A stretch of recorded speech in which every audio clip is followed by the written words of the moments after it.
Awesome. Thank you so much for those responses. I was thinking through this question this week as I was trying to formulate this message, and I was reminded only a couple of years ago now that my wife and I were invited to a wedding of two really good friends that we'd known for a little while. We didn't really know the girl that long, the woman that long, but we knew the guy that for a while. And he was raised in Vermont, and his wife was actually raised in Peru. Which is a very different culture, as you can imagine, from Vermont, right? And they invited us to this wedding, and we're super excited about it. I was like, oh, this is going to be great. It's here in Vermont. We're going to get to go. It's going to be good. And everything started out pretty normal, right? It was a pretty tame wedding. There was a simple, traditional ceremony that was outside overlooking the mountains. It was gorgeous, so picturesque. And then they had a reception in the barn, right? And it's very typical. They have music, dancing. There was a meal served. They had some speeches, and everything was going great. And then the bull showed up, right? And yeah, that's something you don't typically say at a wedding reception. The bull showed up, right? Thankfully, it wasn't a real bull, but it was a stuffed one. And then there was some guys coming in some costumes with like big stuffed heads, and there was some hats passed around, and some balloons, and some neon jump ropes going, and it was got to be pretty crazy. And matter of fact, I have a little video for you, so if you want to, so I don't have to describe it to you. You can watch kind of what I was watching in real time. You want to throw that up for me?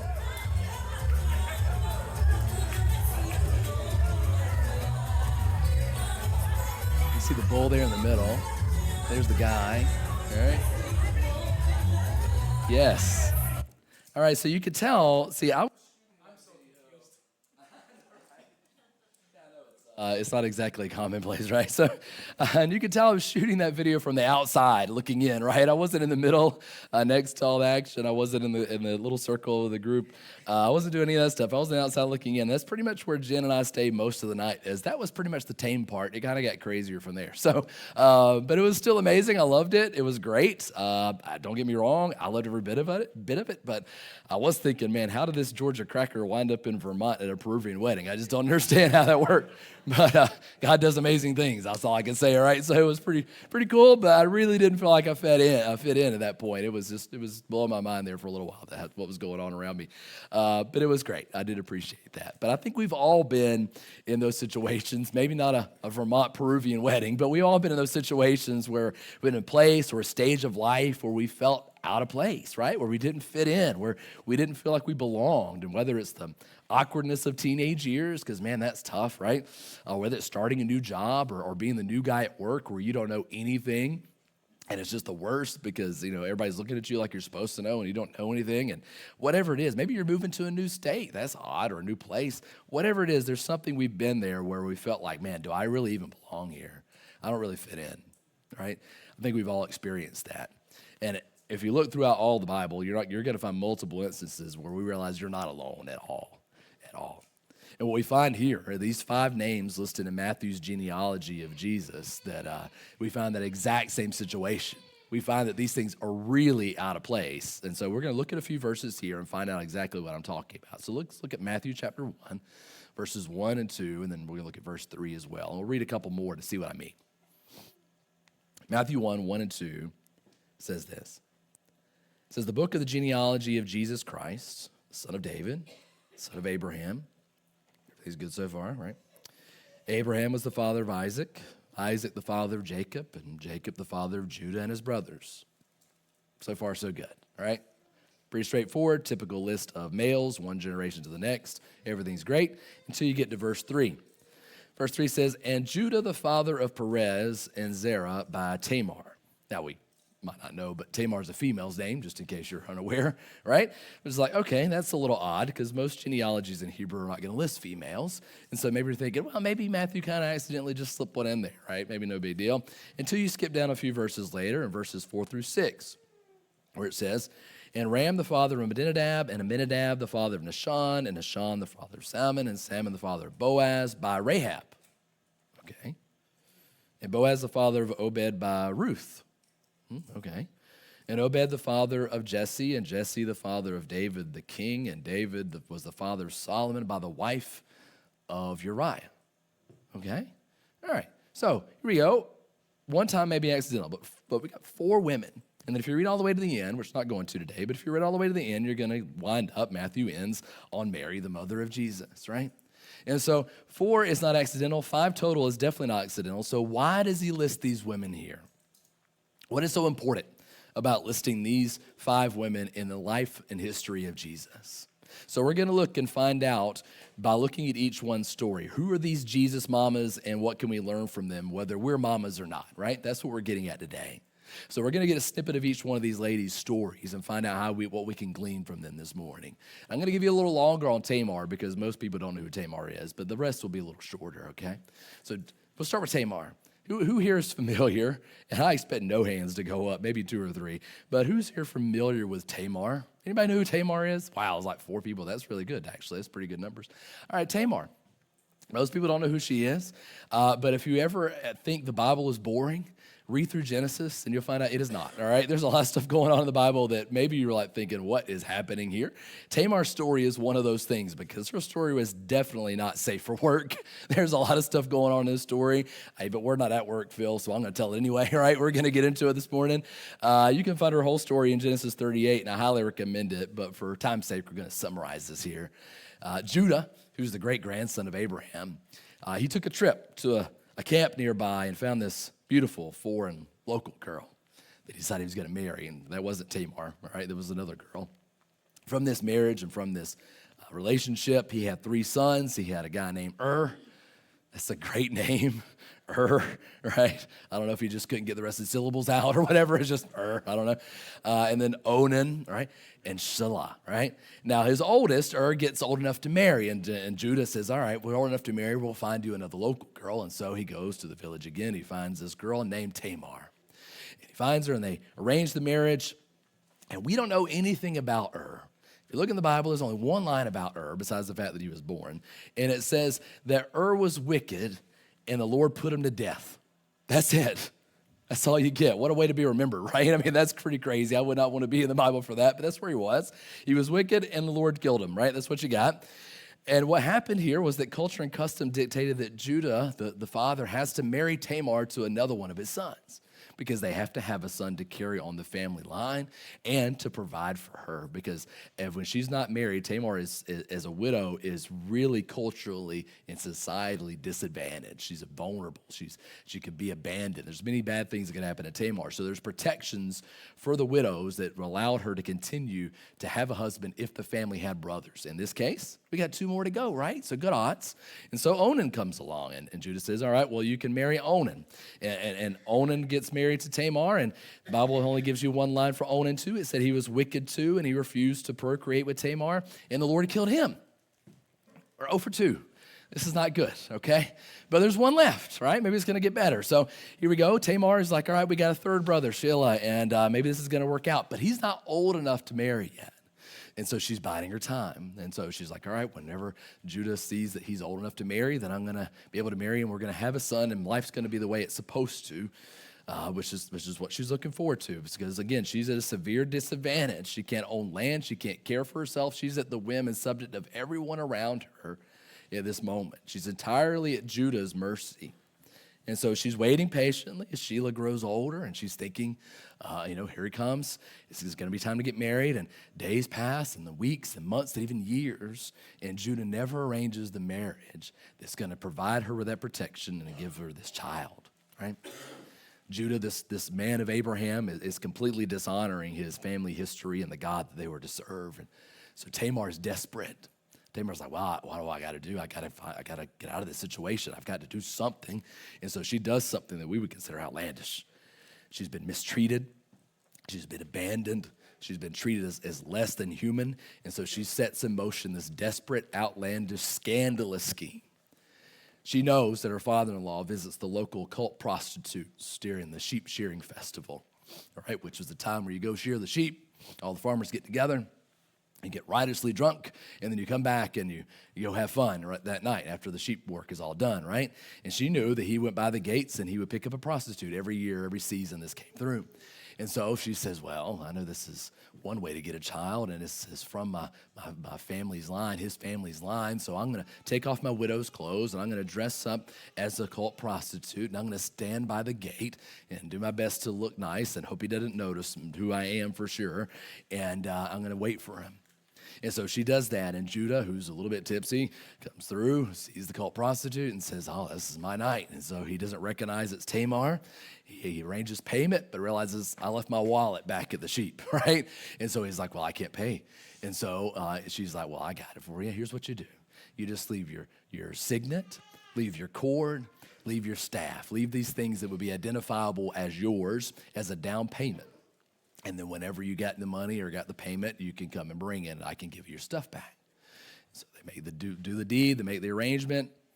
She goes home. She goes back to being a widow. Judah, father-in-law, none the wiser. Months later, she gets pregnant, which is what her goal was, right? That was her plan. So she gets pregnant, and Judah seizes the opportunity. He says, okay, great. I don't want this lady in my family's line anyway. It's been nothing but trouble. I've had 2 sons die, and they've both been married to her. She's bad news, right? So I'm just going to get rid of her. So when he sees that she's pregnant, the law said that she could get burned, which is kind of crazy, all right? But she could get burned, not just ostracized, not just kicked out, but burned alive, right? And so he's like, bring her out. We're going to burn her. We're going to have justice because she has betrayed our family by having relations outside the family. And as they go to get her, she drops the ultimate mic of all mics. It says in Genesis 38:25, as she was being brought out, she sent word to her father-in-law. She said, by the man to whom these belong, I'm pregnant. And she said, please identify who these are, the signet and the cord and the staff. Holy smokes, right? Oh, snap, man. This girl, she's got it figured out. Judah is floored. He's embarrassed, first of all, and he's humble. And then he realizes, I can't kill her. I can't do it.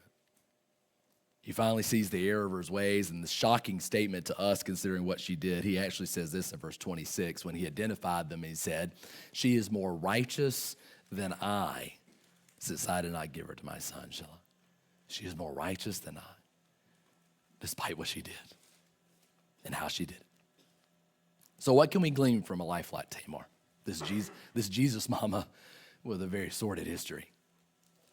Well, it's not to secretly sleep with your family, all right? I just want to make sure we understand that. So don't go back home and think Pastor said that's what you're supposed to be doing.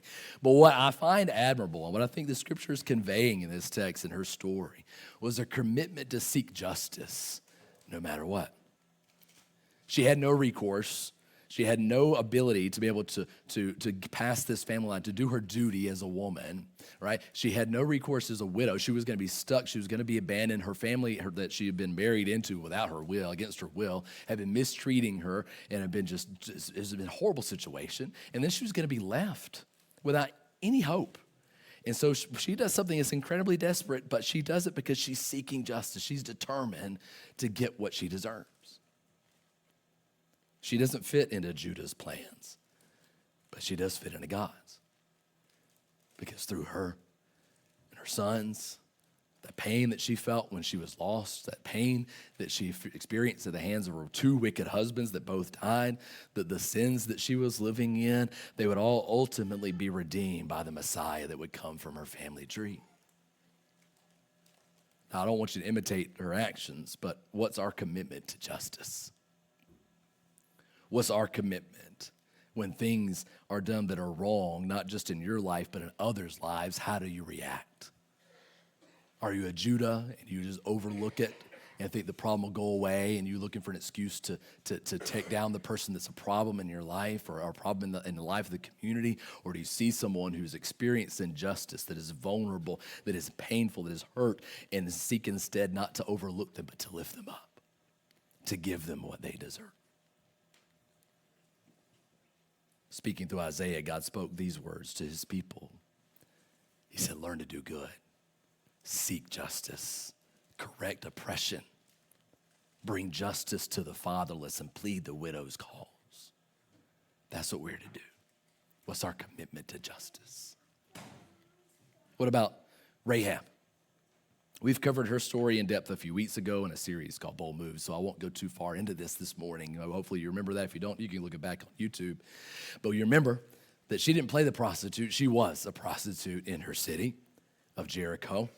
And that city was supposed to be conquered by the oncoming Israelites. They were going to come in and take the land for God. It was going to be this amazing victory, and she was going to come in. But the spies that had come in were in danger of being captured, and the whole plan was going to get thrown off, and everything was going to be ruined. But she takes these spies, and she didn't have to help them. She had nothing to gain from helping these two men, but helped them she did, because she had heard and she had believed of the power and the mercy of the God that they had served. And she said, you know what? I trust him, and so I'm going to help you. And what we see in her story, I think, one of the things we see in her story, it is really easy to make judgments based on what someone looks like or what somebody's done. Isn't it? It's so easy to do this. It's so easy to see what someone's currently doing and look at them and say, well, they're irredeemable. They're unchosen, right?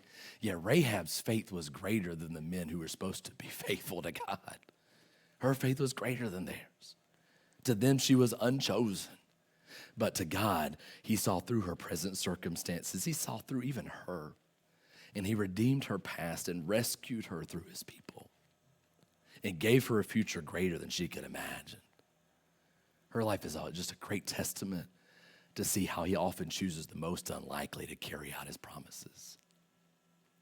How much, or how many rather, of us know what it would have been like to be like her, to felt like her, to be unchosen, right? To be on the outside looking in, looked over, looked at as unworthy because of what we've done or what we've did, or what we're doing. Yet through repentance and faith, what does God do? He sets our feet on a new path. He gives us a future we didn't have for ourselves, right? Rahab received her rescue. She was placed with a new people. She was given a family of her own, a new story to tell, because God can redeem anyone from anything. Right? What about Ruth, right? What of Ruth? Maybe you know this story a little bit. I can't give you too much details, but Ruth's story is pretty tragic too at the beginning. She was another foreign woman. She married into an Israelite family. Everything seemed to be going great, and then her father-in-law died. Okay, that happens, right? But then her husband died, and then her husband's brother died, and then everyone she'd ever known was gone. And she was given a choice by her mother-in-law, this Israelite, this foreigner. Naomi gave her a choice and said, you can go back to your family. And Ruth said, no, I'm not going back. She said, I'm going to follow you.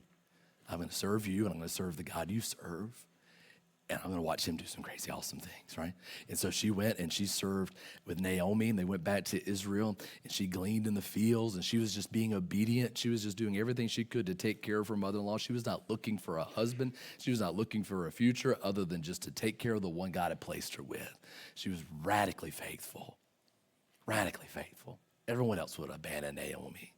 Ruth stuck close. And through her faithfulness, she was led to a husband named Boaz, and to a son, a grandson for Naomi, who would be a future king. Now, Ruth never asked for a husband. She never asked for those blessings that was given to her, but God saw through into her servant's heart. He saw through to her faithfulness and gave her more than she could have ever have asked for.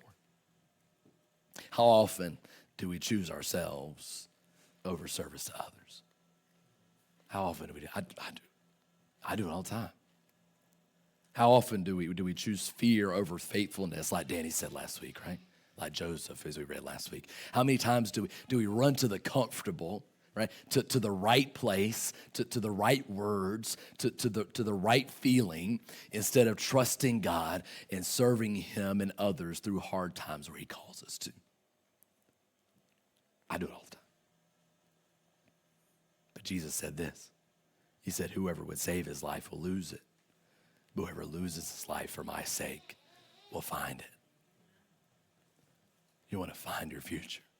Serve faithfully where God has placed you, and he'll give you more than you can ask for or imagine. Now, what about Bathsheba? Matthew doesn't even list, not because she's unimportant, but because his focus is on David. He says she's the wife of somebody else. Doesn't even give her name. But her name's Bathsheba. And what's remarkable about Bathsheba's story to me, because we live in a very independent culture, right? We live in a culture in an age where it's like, oh, you can do for yourself. You can be anything you want to be. Take charge and make your life, something out of your life. Just do it, right? Just go ahead and go for it, right? But Bathsheba's life was a life that's led completely without agency or power. Everything that happened in her life happened outside of her. She could control any of it. It's remarkable. If you ever thought you've been a victim of things outside your control, you haven't lived half the life Bathsheba did. This lady, who was the faithful wife of a man named Uriah, who was a mighty warrior for King David, all she did was take a bath on a rooftop. Nothing wrong with that. Bath on a rooftop. But she caught the wondering eye of a king who wasn't where he was supposed to be. And he saw her, he desired her, and he took her. And in that culture, she had no choice but to just obey. And so when she's called into the throne room and into the bedroom, she just goes along with it, because what could she do? Despite the fact that she was faithfully married. She was completely at David's mercy. And she isn't just taken advantage of, but she gets pregnant. And then here's the baby's coming, and David's like, well, we got to fix this situation because I can't have this to make me look bad, right? So he schemes to have her husband, who's done nothing wrong either, to have him killed to cover up for David's sin. And if that isn't bad enough, the baby that she's going to have, at least she has something, hopefully, to redeem this whole situation. She loses the baby days after it's born. So now she's mourning the loss of her life, the loss of her husband, the loss of a child. Everything in her life is out of her control. There didn't seem to be any justice for her like for Tamar. She's stuck. And yet, God blesses her with one more son, Solomon. And there's one part in her story when you're reading through it in Kings. There's only one time in her life that she's asked what she wants to do. One time. Can you imagine living a life where you don't have any choices to make but one? One choice. Nobody ever asks you anything. You just got to do what you're told, but you get one choice. What does she do with her one choice? She's brought before David.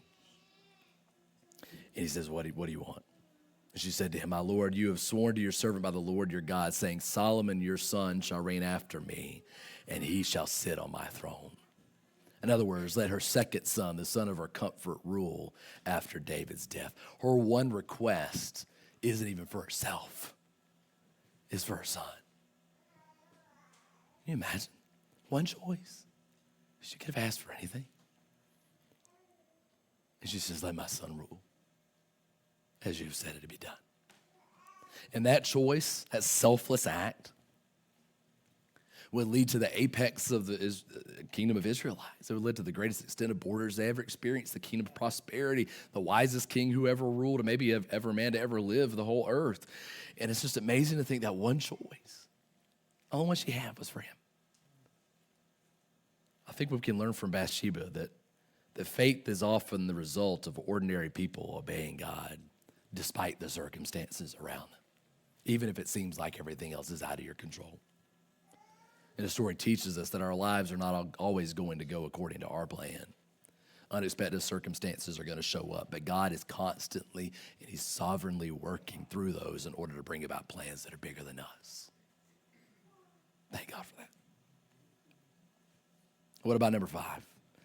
Little old Mary, right? In many ways, she was the most unlikely of all. No one expected anything out of Mary. She was this virgin. She was this teenage girl. She was a no one from nowhere. And yet she has chosen to be the mother, the savior of the world. Why? Because God said so. I imagine she was scared.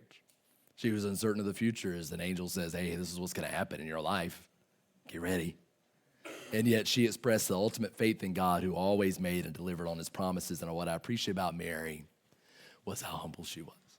She said this prayer in Luke 1:48. She says, for he, being God, has looked on the humble estate of his servant. For behold, from now on all generations will call me blessed. He's looked on the humble estate. I didn't deserve it, but he's providing it. This unlikely girl, nobody would have known except for God. Now, none of these women belonged in the eyes of men. The Messiah The one to come was to be the offspring of Abraham's promise, the king from the line of Judah, the son of David. And he is those things and more, but he's also the son of Tamar, the justice seeker. He's also the son of Rahab, the faith-filled prostitute. He's the son of Ruth, the faithful widow. He's the son of Bathsheba, the obedient, and Mary, the unlikely. And what I find fascinating is all these women but Mary were all outside of Abraham's family. They didn't belong to the covenant promise that God had made, at least on the surface. But what did he say to Abraham in Genesis 12:3? He said, I will bless those who bless you. And him who honors you, I will curse. And in you, all the families of the earth shall be blessed. We said the original intent, God's promise, God's plan was to bring all peoples together, all the nations, not just Israel, all nations back to him through the Messiah. And we see this being played out in this covenant promise with these women. You see, before Jesus sat with sinners and drunkards and prostitutes, before he healed the Roman centurion's servant with just a word, before he sat with the woman at the well and told her her whole sordid life story, before he healed the Canaanite woman's daughter and sent his disciples to the ends of the earth to spread the gospel, he was already weaving the nations together through these women. The grace and the mercy of God doesn't flow to people who happen to be born to the right person or the right family. They belongs to the people who are reborn by the blood of Jesus. He saw the injustice of Tamar and provided her a family to care for her and for her to care for.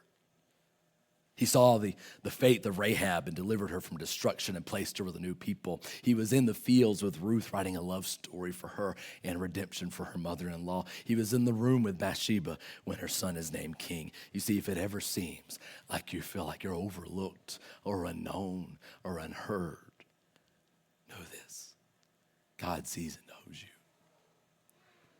Your story isn't over. He sees you and is working it out. Even now, he is the one who leaves the 99 to find the one that is lost. He is the one welcoming back the prodigal who was dead, now is made alive. He is the one who meets you at the well of shame and offers you living water that washes away your sin and renews and restores you. Because of the love and the mercy and the grace of God through the perfect life, death, and resurrection of his son, you belong here. Don't let anybody else tell you otherwise. There may be 42 names listed on Jesus' family tree, but there's always room for one more. Now, maybe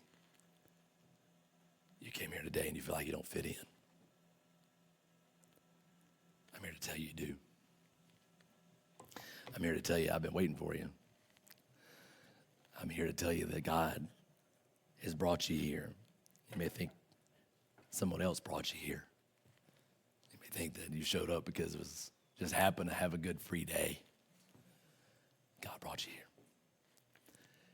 And you may think, like Chris said, coming to a church, what are we going to do? We're going to sing songs that I don't know the words to. We're going to talk with people I don't know. What else are we going to do? We're going to pray. We're going to do some of these odd things that I just don't do. I don't belong here. What I'm telling you today is that God has seen your story so far. And he is not done with you. He is calling you to walk after him and to see your life changed. And it involves stepping into this room, but not just coming on a Sunday, but coming other days and to taking part in being a part of a people who are going to bring you into a new family, into a new story, and see your life change forever. He sees and knows you. You do belong here. And so if you're here and you don't have that relationship with Jesus where you feel like I fit in, I'm in, and you don't even know how to do that, I'll tell you it's really easy, because the fact is the gospel says that we're all sinners, all fallen short of the grace of God. Each and every single one of us deserve death, hell, and the grave.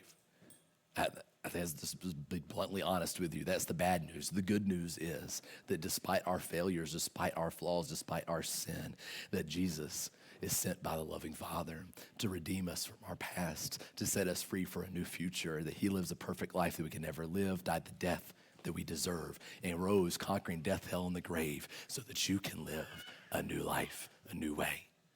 giving you a life abundant and eternal for now and forevermore, giving you a new family to fit in. And so if that's you and you're ready, we're going to give you a chance to respond through prayer. If that's not you, here's what I want to say. Come next week. Come the week after. Come go through this summer. We're going to start a new series next week. Come listen as we work through that series too. Just come and experience and see the people of God in action. We're not going to be perfect, but we're chasing a perfect Savior. And I pray we point you to him in all that we do. Now, for believers, I got to get my notes back out because I forgot what I was supposed to say. For believers, Jesus said in Matthew 28:18-20, he said, all authority in heaven and on earth has been given to me. Go therefore and make disciples of all nations, baptizing them in the name of the Father and of the Son and of the Holy Spirit, teaching them to observe all that I've commanded you. And behold, I'm with you always to the end of the age. The question becomes, for those of us who don't trust Jesus already, is who are we overlooking, right? Who are we seeing as unworthy? Who have we neglected or seen neglected by others and we just say, oh, that's what they got to deal with? Who have we looked past that Jesus is calling to go to and bring them into the family? Are we living out to bring the nations in? Guess what? You don't have to go all over the world to do that. You just have to go to your next door neighbor. Go down the street. You'll find them. He's bringing them. Go where he tells you to go and do it. Let's pray this morning.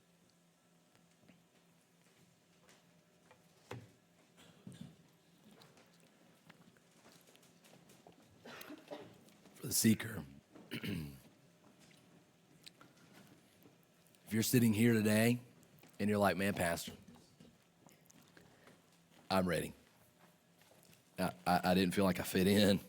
I maybe walked through these doors today and I'm like, I don't even know if I belong here. But today I hear that I do. And today I hear that I need to turn my life over to Jesus. And what I mean by that, I always want to clarify, this is not cheap grace. This is not an easy out. This is not a quick little decision you make on a Sunday morning and feel better about yourself when you walk out the door. What this is a total life commitment. You're saying, all right, I'm abandoning the life I had before, and I'm living my life anew in you, in Jesus. That means he's in charge of your finances. That means he's in charge of your retirement, your work, your friends, your bedroom, everything. He is Lord over all those things. And when you come to him, you say, I'm going to give everything up because what I've been doing hasn't been working. And what I need to do is I need to fit in with you. And to do that, you say a prayer. He's already done the work. He's already offered you the gift. You have to simply accept it. You simply cry out and you say, Dear Jesus, first I'm sorry. God, I'm sorry. Lord, there's some things I've done that, God, I'm not proud of. God, there's some things I've done that have put me on the outside looking in, that I've intentionally done that has isolated me, that has caused me to be so separated from people that I don't even know if I have anybody I can love and trust. The only people that will take me is my mama.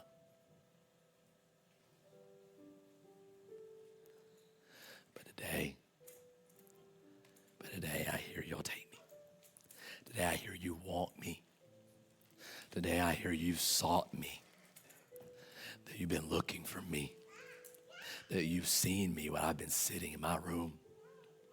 You've seen me when I've been taking, watching what I've watched, done what I've done. And today you're calling me out and calling me to you. And so I ask for forgiveness,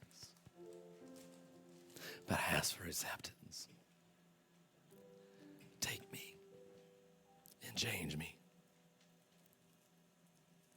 Give me life abundant and eternal, not because I deserve it, but because you're a gracious and merciful God who calls home the one that's wandered for so long, that brings in the outcast and the outsider and welcomes them in. Now that's you and you've said that prayer. What I want you to do before you leave here today is I want you to tell someone that you know who trusts Jesus already. They should be around this room. You should know somebody. If you don't, come tell me. And you come and find them and you say, I said yes to Jesus today. His heads are bowed, eyes are closed. Focus and listen in. Respond to him. And as you do that, say, I said yes to Jesus today. Because what you did is you take a start. That's a choice. You take a choice that's going to change your future. That future involves a new family that's going to walk this road with you. Not people who just say, yay, good for you, and move on. People who are going to wrap their arms around you, who are going to walk the hard roads with you. They're going to be with you through thick and through thin, because that's what Jesus people do. That's what Jesus does. So tell someone before you leave online, say, I said yes to Jesus today.